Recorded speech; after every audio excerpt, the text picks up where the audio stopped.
बच्चों आज जो हम शुरू करने वाले हैं वो रासायनिक अभिक्रिया के प्रकार रहेंगे। इससे पिछली जो वीडियो थी मैंने उसमें आपको पढ़ाया था भौतिक और रासायनिक परिवर्तन। इसके अलावा हमने सीखा था कि जो रासायनिक हमको कोई भी समीकरण दिया हुआ है तो उसको बैलेंस कैसे करते हैं।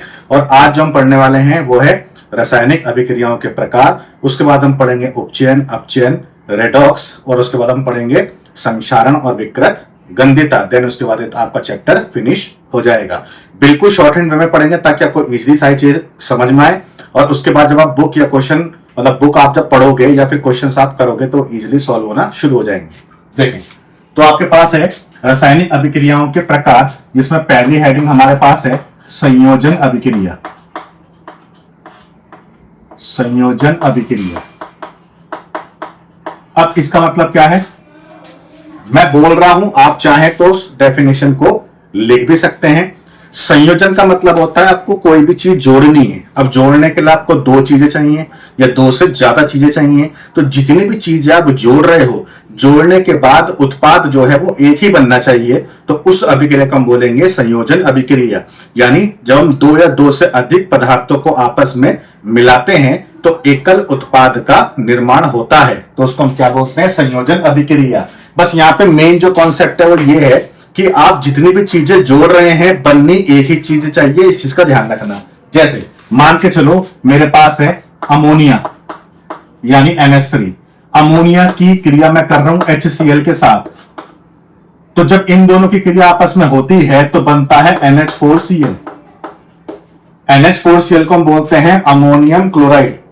एक H जब यहां पे आया तो NH4 हो गया और साथ में कौन आ गया? Cl आ गया। तो ये बन गया NH4Cl। अब ध्यान से देखें तो NH3 के आगे एक है, HCl के आगे एक है। टोटल लेफ्ट हैंड साइड में कितने हो गए? दो। इस NH4Cl की बात करते मतलब इस NH4Cl की बात करते हैं तो इस पूरे का आगे कितना है? एक है। इसका मतलब दो को जोड़ा और कितने बने? एक बना। इसका मतलब है कि ये संयोजन अभिक्रिया है। जैसे मैं आपसे बोलूं कि आपने C+O2 लिखा तो क्या बना? CO2 यानी कार्बन डाइऑक्साइड। तो यहां कार्बन के आगे एक है, O2 के आगे एक है, CO2 के आगे एक है। इसका मतलब एक और एक। यहाँ पे लेफ्ट हैंड साइड में आपने दो पदार्थों को मिक्स किया है और एकल पदार्थ बना है। तीसरी बात जिसमें आपको दिक्कत आ सकती है वो क्या है? जैसे मेरे पास है 2H2 प्लस O2। तो यहाँ पे जो हमारे पास ऑक्सीजन है यानी O2 है, तो ध्यान से देखें 2H2 प्लस O2 है। तो ये दो और ये दो को अगर मैं कॉमन ले लूं तो क्या बन जाएगा? 2H2O बन जाएगा। यानी ये 2H2 हो गए यानी H हो गए टोटल 4, ऑक्सीजन हो गई 2 तो 4H ये हो गए और 2 ऑक्सीजन ये हो गई है। तो बैलेंसिंग तो है। अब ध्यान से देखें तो H2 का आगे 2 है, O2 का आगे 1 है, टोटल हो गए 3। जब 3 मिल रहे हैं तो H2O का आगे क्या है? 2 है। इसका मतलब है जब 3 मिल रहे हैं तो कितने बन रहे हैं? 2 बन रहे हैं। जबकि मैंने आपको बोला भी कि 1 बनना चाहिए। तो ध्यान से देखें जो चीज बनी है वो कौन है? H2O।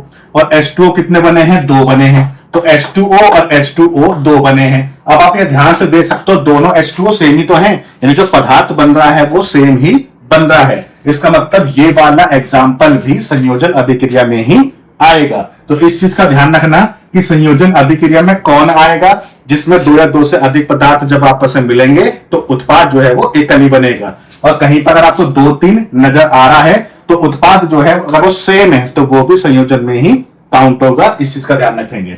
जैसे अगर मैं बात करता हूं संयोजन की, अगर एक या एक से अधिक पदार्थ बन रहा है तो उस केस में वो संयोजन अभिक्रिया का पार्ट नहीं होगा। इस चीज का ध्यान रखेंगे। ठीक है। जैसे हम बात करते हैं सेकंड, आपके पास है वियोजन। वियोजन या अपघटन अभिक्रिया। वियोजन या अपघटन अभिक्रिया, दोनों ही नाम फेमस है। आपके मन में डाउट आ रहा होगा कि सर फिर ऐसी कौन सी रिएक्शन है जो देखने में तो संयोजन लग रही है पर वास्तव में संयोजन नहीं है? तो उसको हम देखेंगे बाद में। फिलहाल देखें एक एग्जांपल जो है मैं आगे लूंगा ताकि आपको समझ में आ जाएगा। मैं वहां पे आपको बताऊंगा कि संयोजन अभिक्रिया देखने में लग रही है परंतु वास्तव में वो संयोजन अभिक्रिया नहीं है। देखें तो वियोजन या अपघटन की बात करते हैं तो अपघटन या वियोजन का मतलब होता है टूटना, संयोजन का मतलब होता है जुड़ना। तो आपने जो डेफिनेशन यहां पढ़ी है उसका जस्ट उल्टा क्या है? वियोजन या अपघटन अभिक्रिया। क्योंकि अपघटन का मतलब तोड़ना है, संयोजन का मतलब जोड़ना है। तो इसका मतलब है दोनों की जो डेफिनेशन होगी वो अपोजिट होगी। संयोजन का मतलब क्या है, दो या दो से अधिक पदार्थ को जोड़ेंगे एकल उत्पाद बनेगा, सिंगल। तो वियोजन में क्या होगा, सिंगल आपके पास पदार्थ दिया होगा और वो दो या दो से अधिक पदार्थ में टूट जाएगा, तो उसे हम क्या बोलेंगे, वियोजन या अपघटन अभिक्रिया। अब बात आती है तोड़ने के तरीके कितने हो सकते हैं। तो तोड़ने के तरीके हैं नंबर वन में है ऊष्मीय अपघटन, यानी मैं ऊष्मा देकर पदार्थ को तोड़ सकता हूं। जैसे मान लो मेरे पास जो पदार्थ है वो है कैल्शियम कार्बोनेट, CaCO3 को हम क्या बोलते हैं, कैल्शियम कार्बोनेट बोलते हैं। अब मैं इसको गर्म कर दूं, गर्म के लिए मैं ये साइन ले रहा हूं ऊष्मा के लिए, तो मैंने इसको गर्म किया। गर्म करने के बाद जो कैल्शियम कार्बोनेट है वो कैसे टूटेगा उसका भी ध्यान रखना। जब भी आपको CO3 दिखाई दे तो समझ जाना जनरली CO3 किस में टूटता है, CO2 में टूटता है, इस चीज को ध्यान रखना, ठीक है। CO3 हमेशा तो नहीं बोल सकते, जनरली CO3 किस में टूटता है, CO2 में टूटता है। बचा क्या, CO3 में से CO2 गया, एक ऑक्सीजन बच गया और एक कैल्शियम बच गया, तो इसका मतलब ये बन गया कैल्शियम और O, यानी कैल्शियम ऑक्साइड। पिछली वीडियो में मैंने आपको पढ़ाया था कि इसको हम क्या बोलते थे, बिना बुझा हुआ चूना बोलते थे, ठीक है। तो अब देखें कैल्शियम कार्बोनेट के आगे क्या है, एक है। CaO के आगे क्या है, एक है। CO2 का आगे क्या है, एक है। अब ध्यान से देखें तो लेफ्ट हैंड साइड में पदार्थ कितना है, एक। इस एक पदार्थ को मैंने गर्म किया तो कितने में टूटा, दो में टूट गया। इसका मतलब है सिंगल जो उत्पाद है, मतलब सिंगल जो पदार्थ है वो दो या दो से अधिक पार्ट में अगर टूट रहा है तो उसको हम क्या बोलेंगे, वियोजन या अपघटन अभिक्रिया बोलेंगे। तो यहां पे हमने एक पदार्थ को दो पार्ट में तोड़ दिया है, दो से अधिक पार्ट में भी टूटता तो भी ये अपघटन ही कहलाता। अब इसको तोड़ने के लिए मैंने ऊष्मा का यूज किया है, इसलिए नाम क्या हो गया, ऊष्मीय अपघटन हो गया, ठीक है। सेकंड हम बात करें तो सेकंड आपके पास है प्रकाशीय अपघटन। तो प्रकाशीय अपघटन को देख के समझ में आ रहा होगा कि यहाँ पे सूर्य का प्रकाश हम यूज करेंगे पदार्थ को तोड़ने के लिए। जैसे मान लो मेरे पास है AgCl। अब AgCl की अगर हम बात करते हैं तो Ag का नाम क्या है, Ag का नाम है सिल्वर, तो Cl का नाम क्या है, क्लोराइड, तो इस पदार्थ का नाम क्या हो गया, सिल्वर क्लोराइड। अब उपस्थिति हम यहां पे लेंगे सूर्य का प्रकाश, इसको देख के समझ में आता है कि हमने सूर्य के प्रकाश में AgCl को तोड़ना चाहते हैं। अब बात सुने, Cl जो है हमें पृथ्वी पर इस रूप में नहीं मिलता, Cl2 के रूप में मिलता है, इस चीज को ध्यान रखना। यानी कभी भी हम अकेले Cl को लिख नहीं सकते। तो यहाँ पे Cl एक है तो ऐसे नहीं कि मैं Cl यहाँ पे एक लिख दूंगा, इस चीज का ध्यान रखना। Cl अकेला ऐसा नहीं मिल सकता, हमेशा किस रूप में मिलेगा, Cl2 के रूप में मिलेगा। इसलिए मुझे AgCl के आगे दो करना पड़ेगा ताकि Cl हमारे पास दो बाहर आ जाए, इस चीज का ध्यान रखेंगे। तो आई होप ये आपको समझ में आ रहा होगा कि मैंने आगे दो किस लिए किया है, ताकि Cl2 बन जाए। अब Ag कितने बचे, Ag बचे दो, तो ये हो गया 2 Ag। अब बात को समझे, जिस तरीके से मैंने बोला भी दो पानी है तो दोनों पानी सेम है, इसका मतलब एकल उत्पाद बना है, यानी पदार्थ एक ही है। अब यहां ध्यान से देखें, दो AgCl का मतलब क्या है तो AgCl ही, यानी पदार्थ तो एक ही है। और ये पदार्थ कितने में टूट रहा है, दो तो Ag में और एक Cl2 में, तो टोटल दो और एक कितना हो गया, तीन हो गया। यानी एक पदार्थ जो है वो तीन पार्ट में अगर टूट रहा है तो इसका मतलब ये भी क्या है, अपघटन या वियोजन है। तोड़ने के लिए हमने क्या यूज किया है, सूर्य का प्रकाश यूज किया है, इसलिए हम इसको बोलेंगे प्रकाशीय अपघटन या प्रकाशीय वियोजन। अब बात करते हैं तीसरा आपके पास क्या है, देखिए तो तीसरा आपके पास है विद्युत अपघटन। विद्युत अपघटन, अब नाम से आपको समझ में आ रहा होगा, विद्युत अपघटन का मतलब हमें करंट देना है, यानी विद्युत धारा देंगे। तो जैसे मेरे पास एग्जांपल आप देख रहे हो ये सामने है, इस रिएक्शन को कर देंगे उल्टा, मतलब ये हो गया 2H2O कर देंगे और यहां में लिख दिया क्या, विद्युत अपघटन। विद्युत अपघटन यानी अगर मैं इस पानी में करंट दूंगा यानी विद्युत धारा दूंगा तो ये पानी टूट जाएगा वापस किसमें, 2H2 में और O2 में, तो बन गया 2H2 प्लस O2।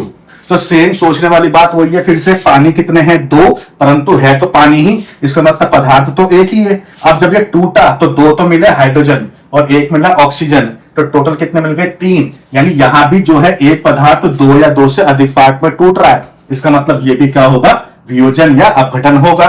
तोड़ने के लिए हमने क्या यूज करा है, विद्युत धारा यानी विद्युत अपघटन किया है, इसलिए नाम पड़ गया विद्युत अपघटन या विद्युत वियोजन। तो आई होप ये दोनों पार्ट आपको समझ में आए होंगे, संयोजन और वियोजन। ध्यान रखेंगे दोनों की जो डेफिनेशन है वो कैसी होती है, अपोजिट होती है। अब हम बढ़ते हैं थर्ड पार्ट की तरफ, और थर्ड पार्ट में देखते हैं कि इसमें क्या क्या होने वाला है। आई होप सारा पार्ट आपको समझ में आ रहा होगा। मैं बिल्कुल शॉर्ट हैंड में मैं बता रहा हूं ताकि आपको याद करने में कोई प्रॉब्लम ना आए, और जब आप क्वेश्चंस करें तो क्वेश्चंस करने में भी कोई दिक्कत ना आए। तीसरा देखें, तीसरा जो आपके पास है वो है विस्थापन अभिक्रिया। विस्थापन अभिक्रिया। अब बात को समझे, विस्थापन का मतलब होता है एक आएगा और एक जाएगा। इस तरीके से आपको याद करना है। जैसे मान लेते हैं दो बच्चे बैठे हुए हैं, एक तीसरा बच्चा आ रहा है। अब जो दो बच्चे बैठे हुए हैं उसमें से एक को हटाना है, तो जो तीसरा बच्चा आएगा वो इन दोनों में से किसी एक को हटाएगा। तो एक का आना और दूसरे का जाना, उसे हम क्या बोलते हैं, विस्थापन बोलते हैं। अब बात आती है विस्थापन कैसे होता है, इस चीज को भी समझे।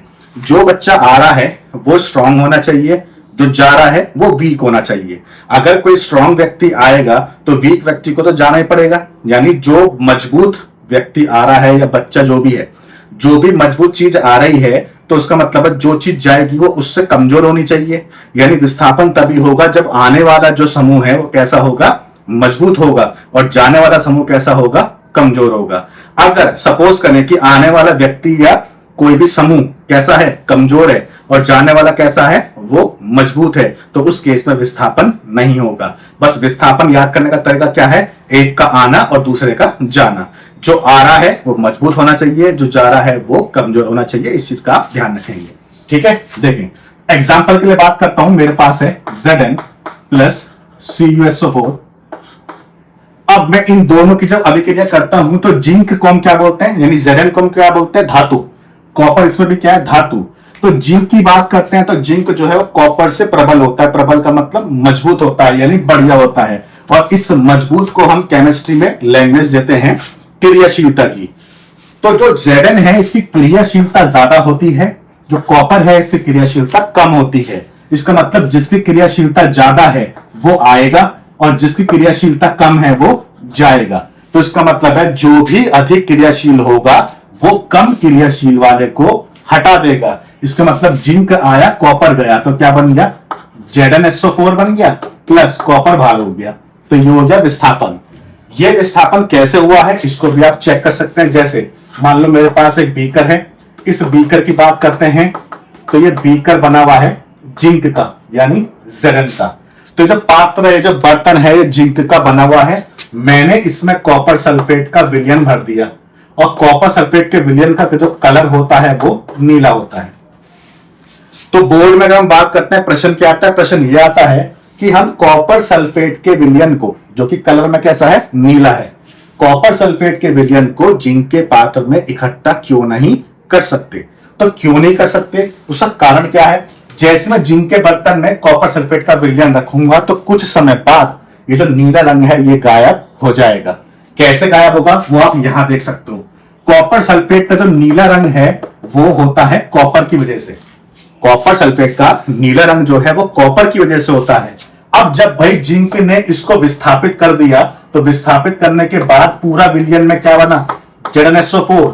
यानी अब जो विलयन है वो CuSO4 ना होकर के कौन सा है, ZnSO4 है। और जिंक सल्फेट का जो कलर होता है वो रंगहीन होता है। इसका मतलब है Zn ने इसके नीले रंग को उड़ा दिया है।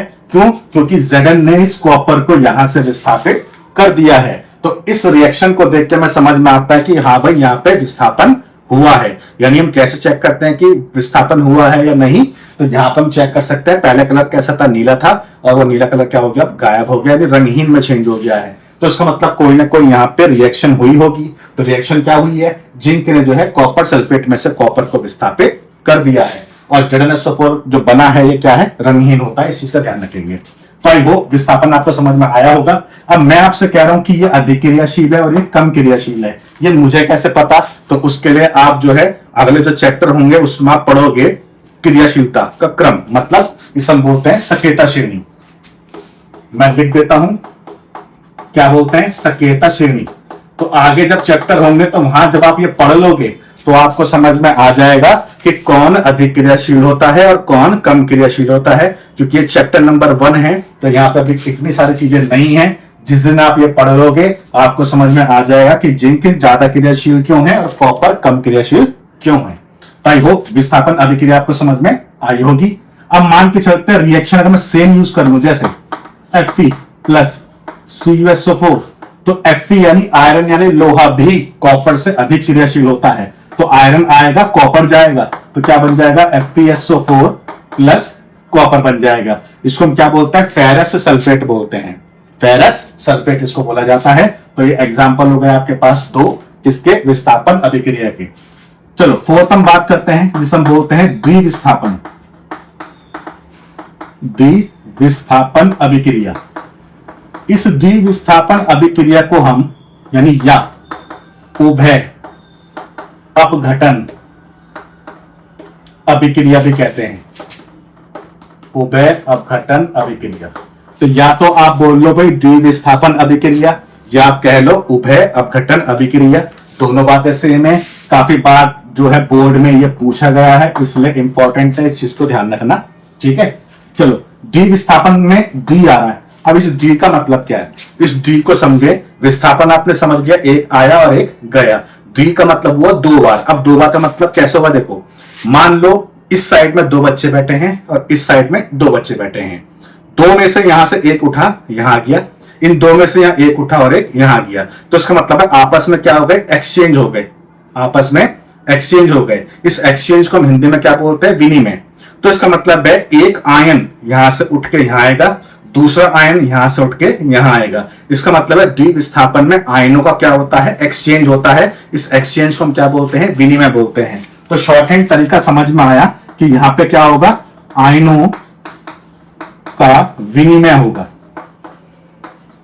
आयनों का विनिमय होगा, इस चीज को ध्यान रखेंगे। तो जब भी द्विविस्थापन की बात आए तो याद करने का तरीका है द्वि, तो द्वि से समझ जाना, यानी हम भी किसी को आयन दे रहे हैं, बदले में सामने वाला भी हमें एक आयन दे रहा है। जबकि इस केस में क्या था, एक आया तो दूसरा चले ही गया। उस वक्त कोई मतलब नहीं है कि वो भी यहाँ पे अपना कोई व्यक्ति भेजे। ठीक है, चलो देखें एग्जाम्पल की बात करते हैं। तो जैसे मेरे पास है Na2SO4, इसका नाम क्या है, सोडियम सल्फेट, या आप पढ़ चुके हो कि SO4 को हम सल्फेट बोलते थे। प्लस यह है बेरियम क्लोराइड यानी BaCl2। अब ध्यान से देखें, 2 Na है, 2 Cl है, तो क्या बन जाएगा, 2NaCl बन जाएगा। प्लस Ba है और SO4 है, तो बेरियम सल्फेट बन जाएगा। अब यहां हुआ क्या है देखें, सबने पढ़ा था पिछले वीडियो में, पहला हमेशा प्लस होता है, दूसरा हमेशा माइनस। पहला हमेशा प्लस, दूसरा हमेशा माइनस। प्लस वाले को हम किसके साथ जोड़ते थे, माइनस वाले के साथ। तो Na ने Cl के साथ अटैच किया तो ये बन गया, और इस माइनस वाले को इस प्लस वाले के साथ जोड़ेंगे तो BaSO4 बन गया। अब ध्यान से देखें, प्लस वाला किसके पास गया, माइनस वाले के पास। बदले में माइनस वाले ने अपना प्लस वाला इसको दे दिया। इसलिए मैंने बोला कि यहाँ पे आयन का क्या होता है, एक्सचेंज होता है, यानी विनिमय होता है। आयन जिसको ना समझ में आता हो ध्यान रखना, 9th में आपने पढ़ा था आयन जो होते हैं वो होते हैं जिनके पास प्लस या माइनस का चार्ज होता है। प्लस को हम क्या बोलते थे, धनायन, और माइनस वाले को हम क्या बोलते थे, ऋण आयन। तो जिनके पास भी प्लस या माइनस का चार्ज होगा उसको हम क्या बोलते हैं, आयन बोलते हैं। तो प्लस वाला यहां से उठ के माइनस वाले के पास गया, बदले में यहां से प्लस वाला उठ के इसके माइनस वाले के पास गया। इसका मतलब आयनों ने आपस में क्या किया है, एक्सचेंज किया है, यानी विनिमय किया है। अब देखें यहां पे जो NaCl बना है ये तो घुल जाता है, बाकी बचता क्या है, बेरियम सल्फेट। तो बेरियम सल्फेट घुलता नहीं है, नीचे बैठ जाता है। इस नीचे बैठने को हम क्या बोलते हैं, अवक्षेप। इस नीचे बैठने को हम क्या बोलते हैं, अवक्षेप। तो जो द्विविस्थापन अभिक्रिया है या उभय अपघटन अभिक्रिया है, इसको हम अवक्षेपण यानी अवक्षेपण अभिक्रिया भी बोल सकते हैं। इस चीज का ध्यान रखेंगे। ये रिएक्शन कैसे हुई होगी बात तो समझना। जैसे मैंने 2 बीकर लिए, इस बीकर में मान लो सोडियम सल्फेट है और इस बीकर में मान लो बेरियम क्लोराइड है, BaCl2। इन दोनों बीकर को मैंने एक बड़े से बर्तन में डाल दिया। अब इस बड़े से बर्तन में डालता हूं तो ये सारा घुलनशील पदार्थ है, और ये घुलनशील कौन है, ये घुलनशील सारा का सारा NaCl है। बचा कौन, BaSO4 यानी बेरियम सल्फेट। तो बेरियम सल्फेट क्या करेगा, अवक्षेप का मतलब इनसॉल्युबल, यानी घुलेगा नहीं, नीचे बैठ जाएगा। तो जो पदार्थ नीचे बैठ जाएगा उसको हम क्या बोलेंगे, अवक्षेप। तो अवक्षेप इसमें कौन है, बेरियम सल्फेट है। तो इस चीज को ध्यान रखेंगे। आई होप यह पार्ट आपको समझ में आ रहा होगा। एग्जाम्पल मैंने एक लिखा है क्योंकि फेमस है, बहुत ज्यादातर पूछा जाता है। तो टोटल आपके पास जो अभिक्रियाएं हैं वो कितनी हो गई हैं? 4 हो गई हैं। पहली संयोजन, दूसरा वियोजन, तीसरा विस्थापन और चौथा द्विविस्थापन। तो अब जो आपके पास है रासायनिक अभिक्रिया के प्रकार, ये हो चुका है खत्म। आपको नोट्स बनाने हो तो नोट्स बना लेना, क्योंकि मैं जो पढ़ा रहा हूं बहुत शॉर्ट हैंड वे में है, ताकि रिवीजन करने में भी आपको समय ना लगे। अब जो हम पढ़ने वाले हैं वो क्या है? उपचयन व अपचयन अभिक्रिया।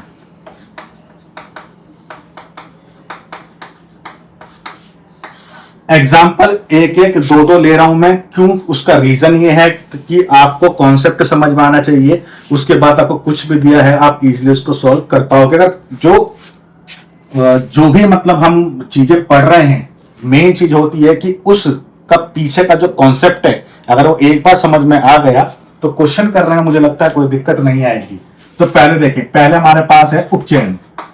उपचयन का दूसरा नाम होता है ऑक्सीकरण, ये ध्यान रखना। यानी उपचयन बोलो या ऑक्सीकरण बोलो, दोनों बातें क्या रहेंगी? सेम रहेगी। अब एक चीज का ध्यान रखेंगे, अगर आपने उपचयन पढ़ लिया है तो इसकी जो डेफिनेशन है इसका उल्टा होता है अपचयन। यानी अगर ये पढ़ लिया तो ये भी पढ़ लिया, दोनों एक दूसरे के अपोजिट हैं। एक को याद कर लेंगे तो दूसरा उसका उल्टा हो जाएगा। अब उपचयन या ऑक्सीकरण का मतलब क्या होता है? पहला पॉइंट देखें, पहला पॉइंट है ऑक्सीजन की वृद्धि। ऑक्सीजन की वृद्धि यानी सपोज करें मैं एक पदार्थ हूं और मेरे पास कोई ऑक्सीजन दे रहा है, तो मेरे पे ऑक्सीजन की वृद्धि यानी बढ़ जाएगी ऑक्सीजन। तो कोई पदार्थ पे अगर ऑक्सीजन की वृद्धि हो रही है तो उसे हम क्या बोलेंगे? उपचयन बोलेंगे। अगर मैं एक पदार्थ हूं, मैंने किसी से ऑक्सीजन ले ली तो मेरा उपचयन हो जाएगा। ऐसे याद करेंगे आप, ठीक है? तो ऑक्सीजन की अगर वृद्धि होती है तो हम बोलेंगे उपचयन हुआ है। दूसरा पॉइंट ये है कि जो आपके पास हाइड्रोजन है यानी H, चलो मैं लिख देता हूं, हाइड्रोजन की कमी। हाइड्रोजन की कमी, तो मान के चले पदार्थ अगर मैं हूं, मेरे में से अगर हाइड्रोजन निकल जाए तो मेरे पे हाइड्रोजन की कमी आ जाएगी। इसका मतलब है मेरा उपचयन हो जाएगा। तो दोनों बातें आप ध्यान रखेंगे, कहां पे ऑक्सीजन बढ़ रही है या कहां पे हाइड्रोजन की कमी हो रही है, तो उसको हम क्या बोलेंगे? उपचयन बोलेंगे। एग्जाम्पल देखते हैं, जैसे मेरे पास है C+O2, तो इसको ध्यान से अगर देखें तो C+O2 का मतलब क्या हुआ? CO2 बनेगा, सबको पता है। अब ध्यान से देखें, इस कार्बन पर ये ऑक्सीजन अटैच हुई यानी जुड़ी, जब जुड़ी तो क्या बना? CO2 बना। तो क्या मैं बोल सकता हूं कि इस कार्बन पे ऑक्सीजन की वृद्धि हो रही है, यानी इस कार्बन पे ऑक्सीजन आ रहा है, इसका मतलब है इस कार्बन का उपचयन हो रहा है। बस आपको ऐसे ही चेक करना है कि इसमें ऑक्सीजन आ रही है और हाइड्रोजन जा रही है। जब भी ऑक्सीजन आएगी तो उपचयन होगा, जब भी हाइड्रोजन जाएगा तो उपचयन होगा। बस ये चीज आपको ध्यान रखनी है। जैसे मैं आपसे बोलूं ZnO है प्लस C है, ठीक है, ये बना Zn प्लस CO। अब इस अभिक्रिया को ध्यान से देखें तो ये ZnO है, ZnO किस में चेंज हो रहा है? Zn में। इसका मतलब यहां से ऑक्सीजन निकल के कहां जा रही है? C के पास जा रही है, तभी तो CO बन रहा है। इसका मतलब है इस वाले कार्बन पे ऑक्सीजन आ रही है तो इस कार्बन पे ऑक्सीजन की वृद्धि हो रही है। इसका मतलब है इस कार्बन का क्या हो रहा है? उपचयन या ऑक्सीकरण हो रहा है। तो आई होप ये आपको समझ में आया होगा, ठीक है? तो इस तरीके से आप चेक कर सकते हो, कहीं भी ऑक्सीजन बढ़ रही है या हाइड्रोजन की कमी हो रही है तो उसको हम क्या बोलेंगे? उसको हम क्या बोलेंगे? उपचयन बोलेंगे। इसी का ध्यान रखना। जैसे अगर मैं बात करता हूं सेकंड अपचयन की, तो अपचयन को अपचयन ही बोला जाता है, यानी इसके तो दो नाम है, इसका नाम सिर्फ एक ही है। अपचयन का मतलब क्या है? इन दोनों का उल्टा। यानी पहला पॉइंट क्या हुआ? पहला पॉइंट हुआ ऑक्सीजन, ऑक्सीजन की वृद्धि की जगह कमी, और सेकंड हाइड्रोजन की कमी है तो यहां लिख देंगे हाइड्रोजन की वृद्धि,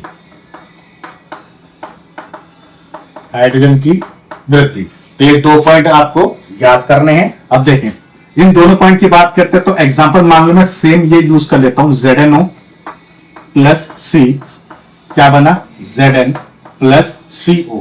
अब ध्यान से देखें, जैसा आपने यहां देखा है, ये वाली ऑक्सीजन इसके पास गई तब जाके क्या बना? CO बना। यानी इस कार्बन पे ऑक्सीजन की वृद्धि हो रही है।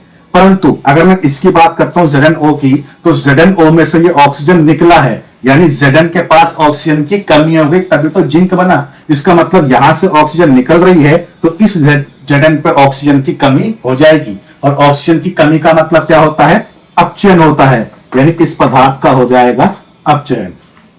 तो आई होप ये आपको समझ में आ रहा होगा। अपचयन कब होगा? या तो ऑक्सीजन निकल जाए या हाइड्रोजन आ जाए, तो उसको हम क्या बोलेंगे? अपचयन बोलेंगे। जैसे मान लो नेक्स्ट हमारे पास है C+2H2, तो क्या बन गया? CH4 बन गया। H कितने हैं? 2 दूनी 4, तो H4 हो गए, कार्बन 1 हो गया। अब यहां ध्यान से देखें तो 4 H इसके पास अटैच हुए हैं, यानी इसके पास जुड़े हैं, तभी तो क्या बना? CH4। यहां पे लिखा है हाइड्रोजन की वृद्धि, तो जब H यहां पे जुड़े तो इसके पास H की वृद्धि हो गई। इसका मतलब इस पदार्थ का क्या हो गया है? अपचयन हो गया है। तो आई होप ये पार्ट आपको समझ में आ रहा हो कि आपको कैसे कैसे करना है। ठीक है, जैसे मान के चलो मेरे पास लिखा है CH4 प्लस O2, ये बना CO2 प्लस 2H2O। मैं इसके आगे लिख रहा हूं, ऐसे कर देता हूं, CH4 प्लस 2O2। रिएक्शन को मैंने बैलेंस कर दिया है। ये रिएक्शन जो है आप आगे जाके पढ़ोगे, जिसको हम बोलते हैं दहन अभिक्रिया।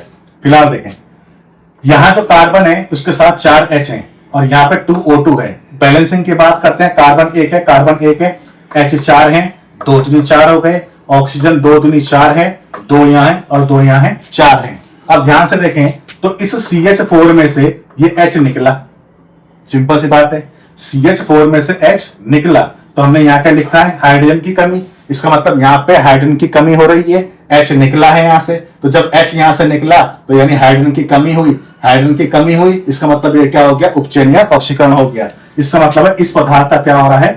उपचयन हो रहा है।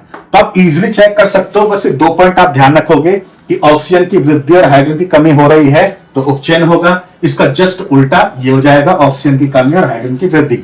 मेरे हिसाब से तो आपको दोनों में से एक याद करना चाहिए। दोनों याद करोगे तो प्रॉब्लम आ जाएगी, किसमें क्या था किसमें क्या था। इसलिए कोई सा भी एक याद करें और जब दूसरे की बारी आती है तो जस्ट उसका उल्टा कर देंगे। ठीक है, तो आई होप उपचयन और अपचयन आपको समझ में आया होगा कि इन दोनों में आपको क्या क्या करना है। बात करते हैं 2 पॉइंट एक्स्ट्रा मेरे पास है जो मुझे आपको बताने हैं। वो क्या है? देखिए, अगर इलेक्ट्रॉन के निकलने की बात करें,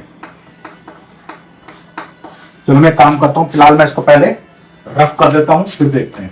ये 2 पॉइंट जो है आप लिख लेना, दोनों पॉइंट। 2 पॉइंट एक्स्ट्रा है जो मैं तुम्हें बता देता हूं करना क्या है। देखें, अगर मैं बात करता हूं उपचयन की और मैं बात करता हूं अपचयन की, ठीक है, तो उपचयन में इलेक्ट्रॉन का निकलना, यानी इलेक्ट्रॉन का निकलना भी उपचयन में ही आता है, इस चीज को ध्यान रखना।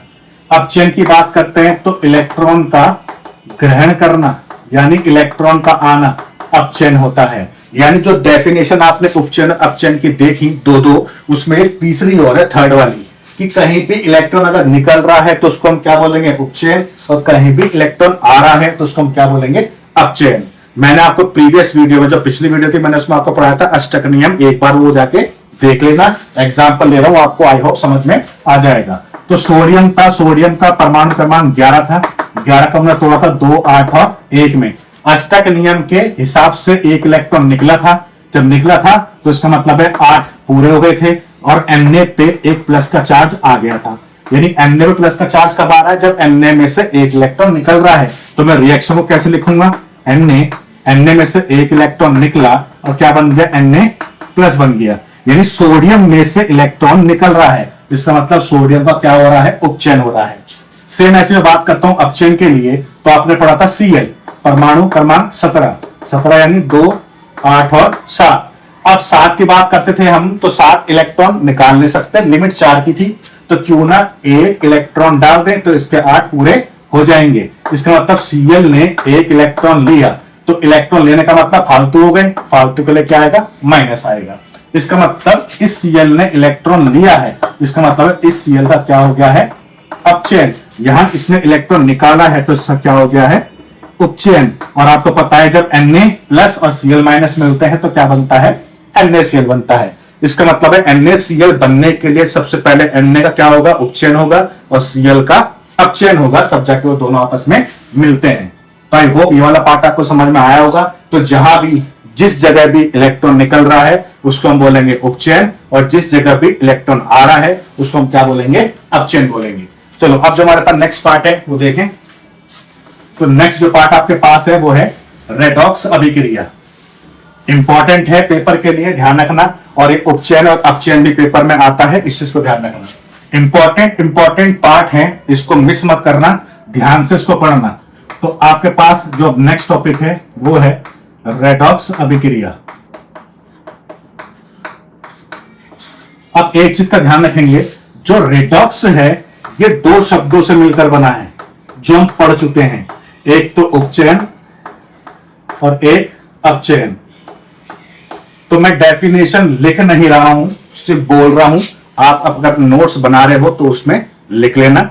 अभी आपने पढ़ा है थोड़ी देर पहले उपचयन और अपचयन पढ़ा है, तो वो अभिक्रिया जिसमें उपचयन और अपचयन दोनों होते हों उस अभिक्रिया को हम क्या बोलते हैं, रेडॉक्स अभिक्रिया बोलते हैं। मैं रिपीट कर रहा हूं, वो अभिक्रिया जिसमें उपचयन और अपचयन दोनों होते हैं, दोनों साथ साथ चलते हैं, उसको हम क्या बोलते हैं, रेडॉक्स अभिक्रिया बोलते हैं। एग्जाम्पल देखें ताकि आपको समझ में आ जाए। जैसे ZnO मैंने लिखा था प्लस C लिखा था, तो क्या बना Zn प्लस ये ऑक्सीजन इसके पास आ गया CO। अब ध्यान से देखें, ये C पे जब ऑक्सीजन आया तो क्या बना, CO बना।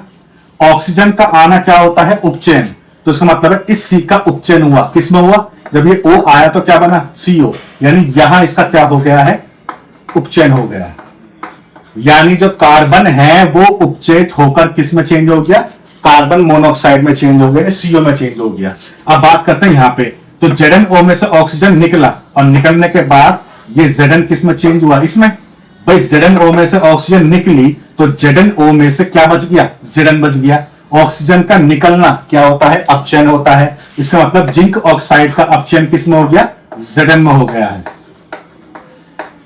ये आपके पास हो गया, यानी एक पदार्थ का क्या हो रहा है, अपचयन, और दूसरा क्या हो रहा है, उपचयन। तो ऐसी अभिक्रियाएं जिसमें उपचयन और अपचयन दोनों साथ साथ चलते हों तो उन अभिक्रिया को हम क्या बोलते हैं, रेडॉक्स अभिक्रिया बोलते हैं। और इस रिएक्शन में उपचयन अपचयन दोनों हो रहे हैं, तो ओवरऑल ये रिएक्शन कैसी होगी, रेडॉक्स अभिक्रिया होगी।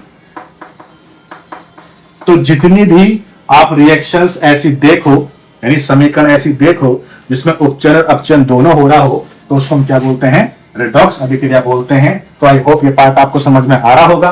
ठीक है, अब बात करते हैं, 2 पॉइंट है। 2 पॉइंट क्या है, देखें, मेरे पास लिखा है उपचयन, मेरे पास लिखा है अपचयन।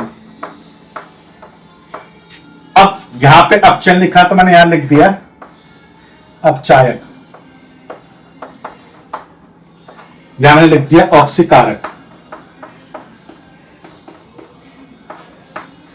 हो सकता है इसको समझने में आपको प्रॉब्लम आए, परंतु जैसे मैंने लिखा है आप वैसे लिखें ताकि याद करने में दिक्कत ना आए। अब सुने, जिस पदार्थ का उपचयन हुआ है वो काम करता है अपचायक का, यानी उपचयन और अपचायक दोनों बातें एक ही हैं, सेम। जिस पदार्थ का अपचयन हो रहा है मैं उसको ऑक्सीकारक बोल सकता हूं, ये ध्यान रखना। यानी अपचयन बोलूं या ऑक्सीकारक बोलूं दोनों बातें सेम है, उपचयन बोलूं या अपचायक बोलूं दोनों बातें सेम है। ठीक है, ये दोनों बातें सेम है और ये दोनों बातें सेम है। तो इसमें कंफ्यूजन मत करना कि उपचयन और अपचायक, अपचयन और ऑक्सीकारक, कंफ्यूजन क्रिएट होता है, इसलिए मैंने बोला इसको ढंग से याद कर लेना। जिस पदार्थ का भी उपचयन हो रहा है उस पदार्थ को आप अपचायक भी बोल सकते हो, जिस पदार्थ का अपचयन हो रहा है उसको आप ऑक्सीकारक भी बोल सकते हो। चलो अब यहां पे आते हैं, देखें उपचयन हो रहा है यहां से कार्बन का किसमें, CO में, तो जिसका उपचयन होगा उसको हम क्या बोलेंगे, अपचायक। यानी यहां पे कार्बन जो है वो अपचायक का वर्क कर रहा है, अपचायक का वर्क कर रहा है। सेम ZnO किसमें चेंज हो रहा है, Zn में, तो ZnO का क्या हो रहा है, अपचयन हो रहा है। जिसका अपचयन होगा वो काम करेगा किसका, ऑक्सीकारक का। इसका मतलब ZnO यहां पे ऑक्सीकारक का वर्क करेगा। तो ये दोनों बातें मैंने तुम्हें एक ही टॉपिक में बता दी, रेडॉक्स अभिक्रिया भी हो गई और ये दोनों पार्ट भी हो गए। तो आज के बाद आपको कोई प्रॉब्लम नहीं आएगी अपचायक ऑक्सीकारक को चेक करने के लिए। बस उपचयन अपचयन आपको याद होने चाहिए। जिसका उपचयन होगा वो अपचायक का काम करेगा, जिसका अपचयन होगा वो ऑक्सीकारक का काम करेगा। तो ये हमारे पास थी रेडॉक्स अभिक्रिया। अब बात आती है कि जो डेली लाइफ जो हमारी चल रही है उसमें इस उपचयन का जो हम पढ़ रहे हैं, इस उपचयन का क्या रोल रहेगा हमारे दैनिक जीवन के अंदर। तो इसमें आपको जो पढ़ना है वो 2 टॉपिक पढ़ने हैं। देखें 2 टॉपिक कौन कौन से हैं, तो जैसा हमारे पास है एक टॉपिक है संक्षारण और एक हमारे पास है विकृत गंधिता।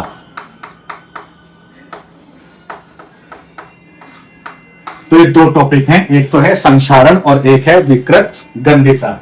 ध्यान रखेंगे संक्षारण एग्जाम्पल है उपचयन का और विकृत गंधिता भी एग्जाम्पल है उपचयन का। इस चीज को ध्यान रखेंगे कि संक्षारण किसकी वजह से होता है, उपचयन की वजह से, और विकृत गंधिता किसकी वजह से होता है, तो यह भी उपचयन की वजह से ही होता है। तो पहले हम इसको समझते हैं, उसके बाद इसको समझते हैं।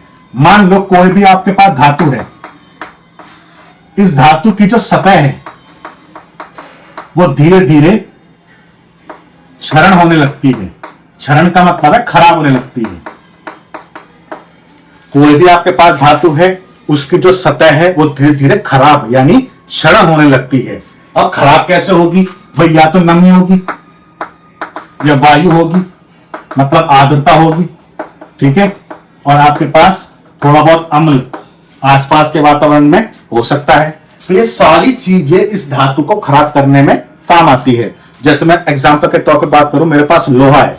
अब लोहा है अगर मेरे पास और ऐसी घर में या कहीं भी बाहर पड़ा हुआ है, खुले में रखा हुआ है, तो लोहे का क्या होगा, धीरे धीरे आपको पता है लोहे पे जंग लगना शुरू हो जाएगा। इसका मतलब है लोहे की जो सतह है वो थोड़ी थोड़ी भूरी होनी शुरू हो जाएगी। इसका मतलब है कहीं ना कहीं लोहा धीरे धीरे खराब होना शुरू हो रहा है। तो लोहे की जो सतह है वो धीरे धीरे खराब हो रही है। किस वजह से, क्योंकि बाहर का जो वातावरण है उसमें नमी भी है, वायु है यानी आर्द्रता है, और थोड़ा बहुत अम्ल भी पड़ा होता है, जिस वजह से धातु की सतह धीरे धीरे खराब होने लगती है। तो धीरे धीरे जो धातु की सतह खराब हो रही है इन चीजों की वजह से, इसको हम क्या बोलते हैं, संक्षारण बोलते हैं। और एक शॉर्ट एंड ट्रिक की बात करूं तो जितनी भी धातुएं हैं वो इनकी उपस्थिति में क्या हो जाती हैं, खराब हो जाती हैं, और धातुओं का खराब होना ही क्या कहलाता है, संक्षारण कहलाता है। इस चीज को ध्यान रखेंगे। तो आई होप संक्षारण आपको समझ में आएगा। मैं बात कर रहा हूं पॉइंट टू पॉइंट की, आपको चीजें रटनी नहीं है, समझनी है, और समझने के लिए जो कॉन्सेप्ट है वो बिल्कुल पक्का होना चाहिए। छोटी सी बात हो पर एक्यूरेट बात हो। तो संक्षारण का मतलब धातु का खराब होना। अब खराब होने के लिए क्या चीज चाहिए, नमी, वायु, आर्द्रता और अम्लता जो भी है वो चाहिए, ताकि ये धातु जो है वो धीरे धीरे खराब हो जाए। तो एग्जाम्पल की बात करते हैं, यानी उदाहरण। उदाहरण आपके पास क्या है, पहला भाई लोहे पर जंग का लगना, लोहे पर जंग का लगना। दूसरा एग्जाम्पल क्या हो सकता है, जो चांदी है। अब भाई घर में सबके पास हम बात करते हैं, लेडीज की तो चांदी की पायल होती है, वो धीरे धीरे धीरे क्या होती है, काली पड़ने लगती है। अब सबको पता है चांदी की पायल है तो पैर में पहनी हुई है तो खुले वातावरण में तो है ही।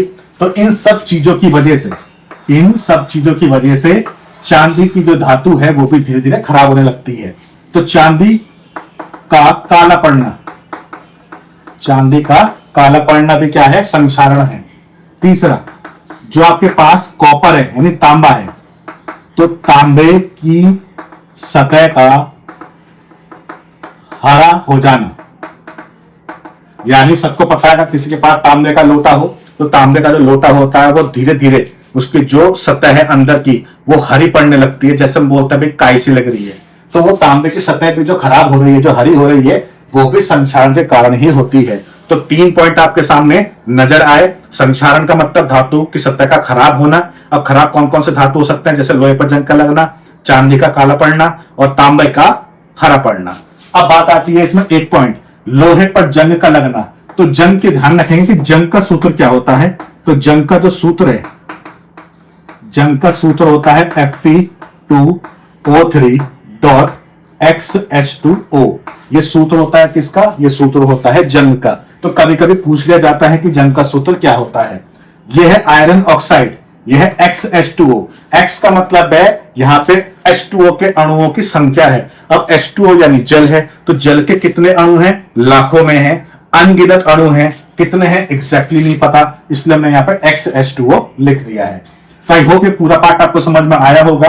अब बात क्या आती है, बात आती है भाई बचाव की, यानी क्या क्या तरीके हैं जिससे हम इन धातुओं को बचा सके। जैसे पहला है आपके पास पेंट करना, पहला है पेंट करना, यानी अगर मैं धातु की सतह पर पेंट का लेपन कर दूं तो धातु की सतह जो है खराब होने से बच जाती है। सबको पता है कि जो भी हम घर में लोहा वगैरह लाते हैं उसके ऊपर हम पेंट कर देते हैं ताकि उस पर जंग ना लगे।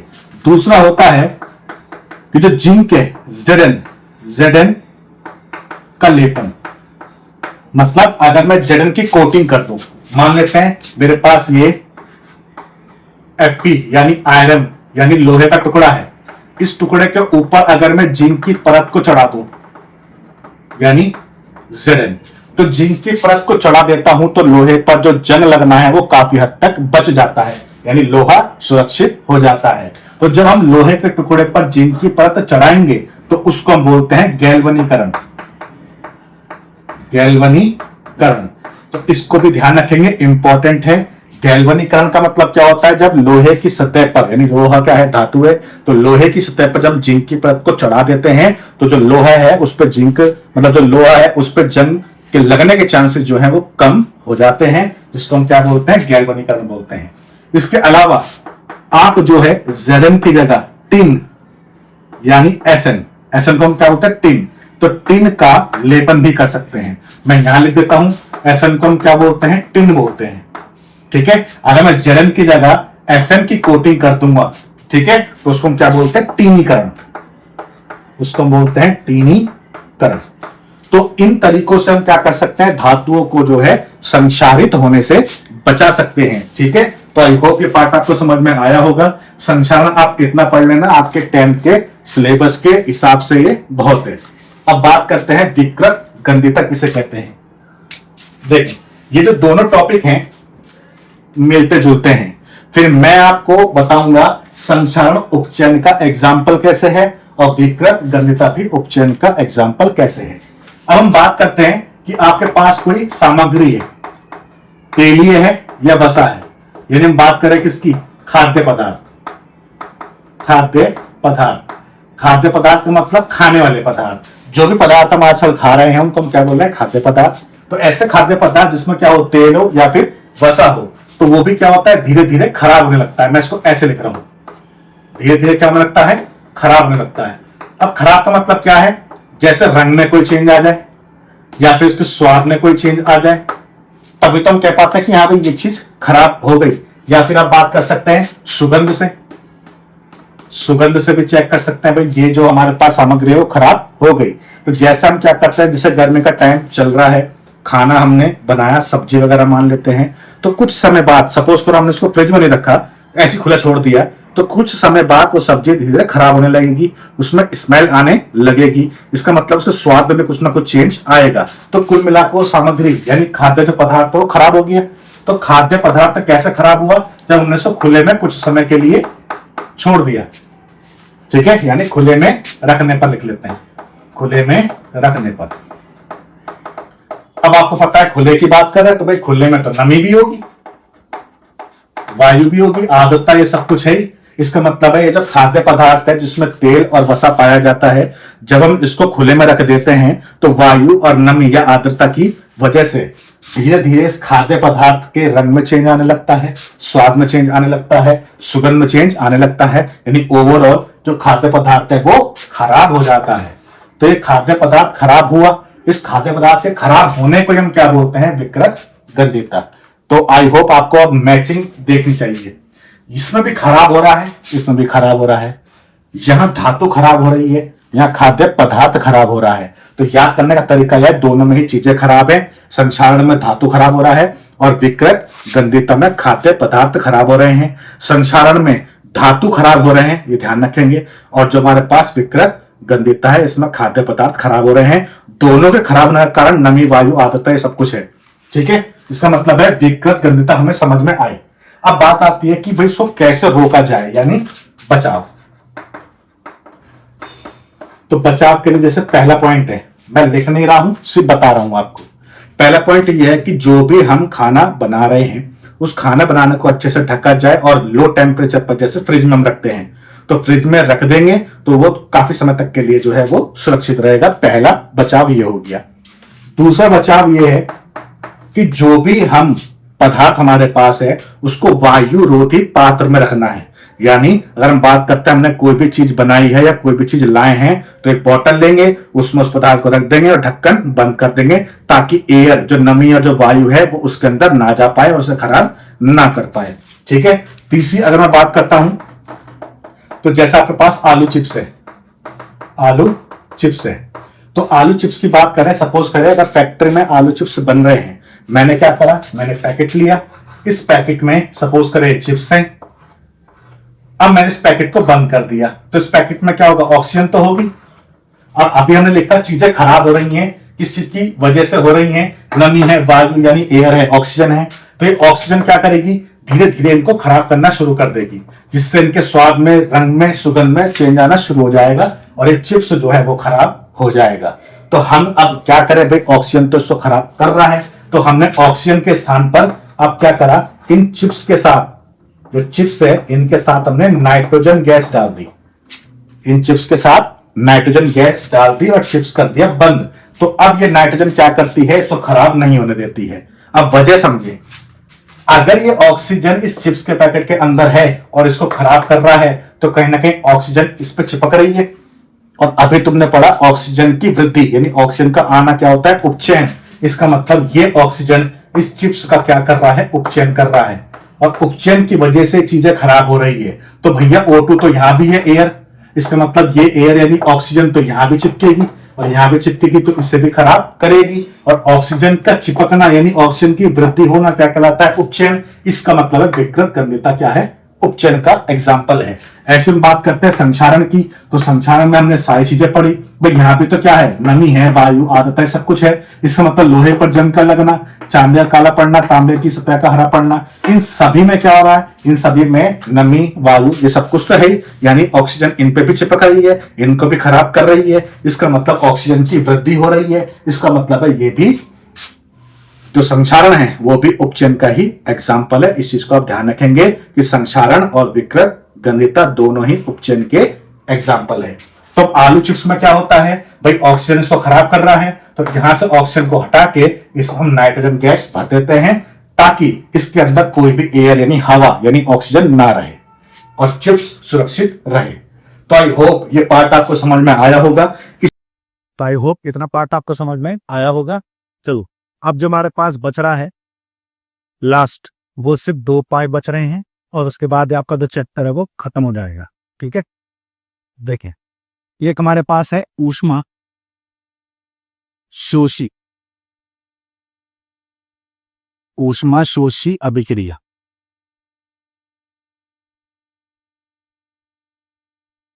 और एक हमारे पास है ऊष्मा क्षेपी अभिक्रिया। तो कुल मिलाकर आपके पास से 2 अभिक्रिया है, ऊष्मा शोषी और ऊष्मा क्षेपी। तो यहां भी मैं आपसे सिर्फ यही कहना चाहूंगा कि इन दोनों में से एक को याद करें और दूसरा जो है उसका उल्टा हो जाएगा। दोनों याद करोगे तो फिर समझ में नहीं आएगा किसका क्या था। देखें, शॉर्टेज वे पढ़ते हैं। ऊष्मा शोषी, शोषी का मतलब होता है आना, यानी ऊष्मा का आना। तो आने को हम क्या बोलते हैं, अवशोषण। क्या बोलते हैं, अवशोषण। तो यहाँ पे डेफिनेशन क्या हुई, वह रासायनिक अभिक्रिया जिसमें ऊष्मा का अवशोषण होता है उसे हम क्या बोलते हैं, ऊष्मा शोषी अभिक्रिया बोलते हैं। तो इसका मतलब इसका उल्टा ये होगा, ऊष्मा का अवशोषण है तो यहाँ पे ऊष्मा का उत्सर्जन, उत्सर्जन का मतलब निकलना, उत्सर्जन का मतलब निकलना, यानी यहाँ पे ऊष्मा आ रही है, यहाँ पे ऊष्मा जा रही है। तो वह अभिक्रिया जिसमें ऊष्मा का उत्सर्जन होता है उसको हम क्या बोलते हैं, ऊष्मा क्षेपी अभिक्रिया बोलते हैं। अब जैसे मान लेते हैं इसकी बात करें ऊष्मा शोषी की, तो इसमें ऊष्मा आधी चाहिए। देखें, जैसे मेरे पास है HgO, Hg को हम क्या बोलते हैं, मरकरी। तो मैंने HgO ले लिए 2।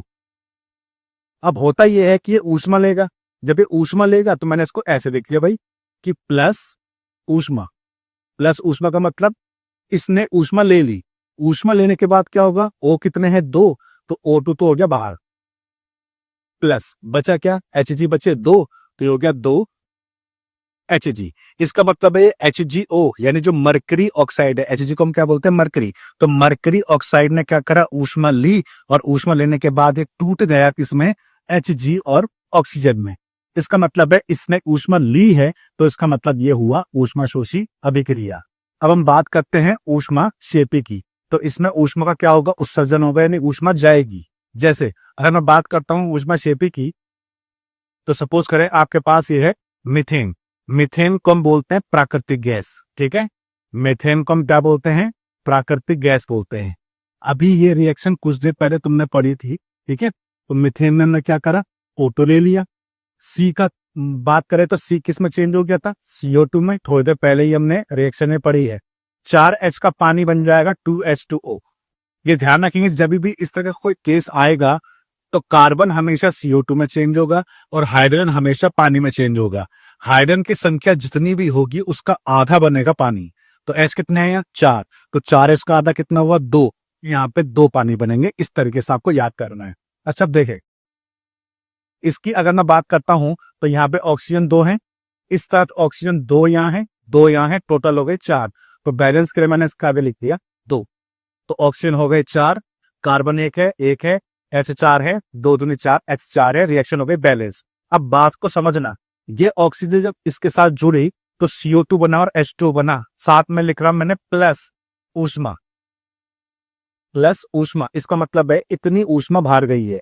हमें वैल्यू याद नहीं करनी कि भाई कितनी ऊष्मा बाहर गई है, हम सिर्फ इतना कहना चाह रहे हैं कि मीथेन की क्रिया जब हम ऑक्सीजन के साथ करते हैं तो CO2 बनता है, जल बनता है और साथ में ऊष्मा बाहर आती है। और ऊष्मा का बाहर आना को हम क्या कहते हैं, ऊष्माक्षेपी अभिक्रिया बोलते हैं। एग्जाम्पल एक और देखें ऊष्माक्षेपी का, जैसा आपके पास है श्वसन। अब सांस तो हम लेते हैं, भाई सबको पता है कि हम सांस लेते हैं।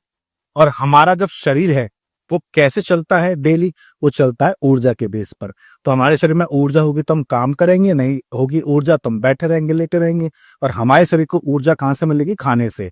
तो कॉन्सेप्ट को समझना, हमने भोजन खाया, भोजन खाने से हमें क्या मिला, कार्बोहाइड्रेट मिला। हमारे शरीर के अंदर जो ऑक्सीजन होती है, यानी जो कोशिकाएं होती हैं उसमें ऑक्सीजन होती है। तो ऑक्सीजन जो खाने में से कार्बोहाइड्रेट मिली, उस कार्बोहाइड्रेट को तोड़ देती है किसमें, ग्लूकोज में। अब ग्लूकोज का सूत्र क्या होता है, C6H12O6। इसको हम क्या बोलते हैं, ग्लूकोज।